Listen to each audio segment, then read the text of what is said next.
it on maybe a 5.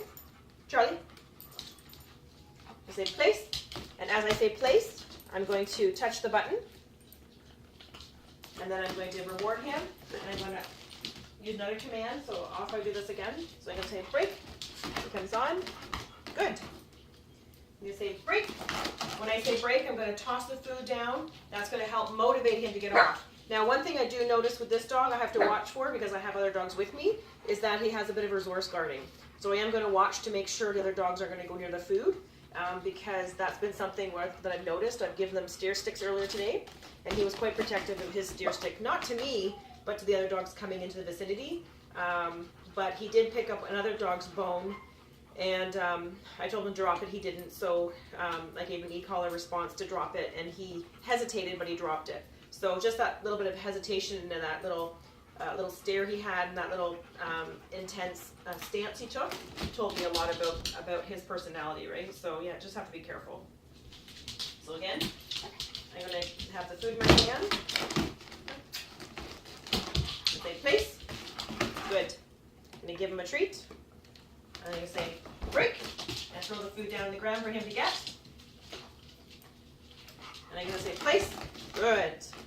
So good is my marker word. So I use it every time I give a dog an obedience command. Following the obedience command, I give them that verbal marker. And then to get the dog off the place caught, I'm going to just simply toss the food, break, and say the break command. Place. Good. Break. Good. Okay, so I'm going to drop the leash now because he pretty much knows this now. So I'm going to say place, tap the e-collar button, and then going to break. And you're just going to do this over and over and over again.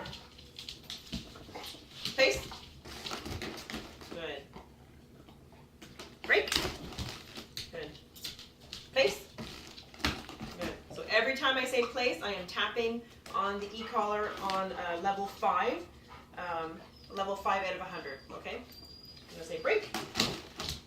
Good. Place. Good. So once he knows that, I'm going to phase out the food that I'm going to give him on the place cot. Because now he's comfortable with jumping on this place cot. It's a raised place cot. It's I don't know, maybe 6 inches off the ground. So he's comfortable jumping on that now. So now I'm going to phase out giving him the food reward when he's on here. He's a little bit rude, a little bit pushy, as you can kind of see with him. He doesn't need the food. He's a little overweight. So, but anyways, we're going to just go with it. We'll say break. Good. Place.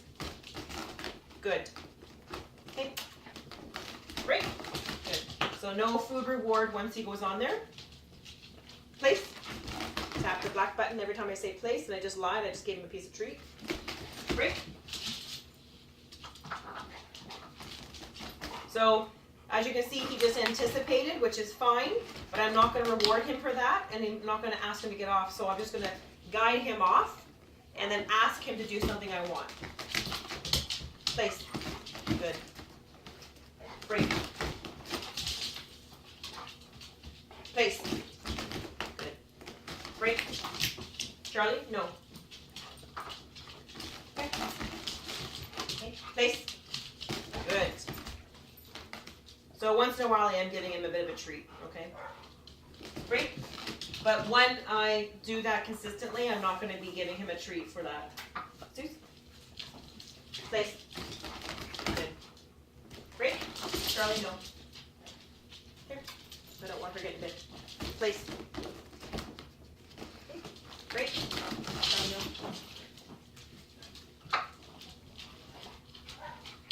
Place. Good. Break. Place.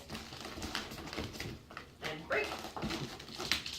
So you could be asking, why don't you just put the dogs away if they're such a pain, these little dogs? But I actually want him working around other dogs because that's a bit of an issue, and I can see that he really doesn't know how to behave around other dogs so appropriately, especially when he's playing. Doesn't matter the size of the dog.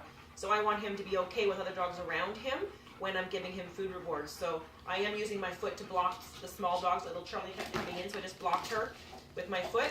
I didn't kick her, I just blocked her because I don't want her to get in the way of anything negative. Break.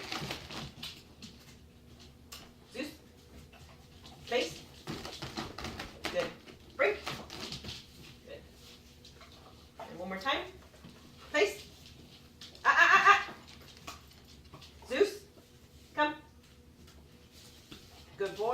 Come on. Zeus. Place. Good. Good. And break. Good. Good boy.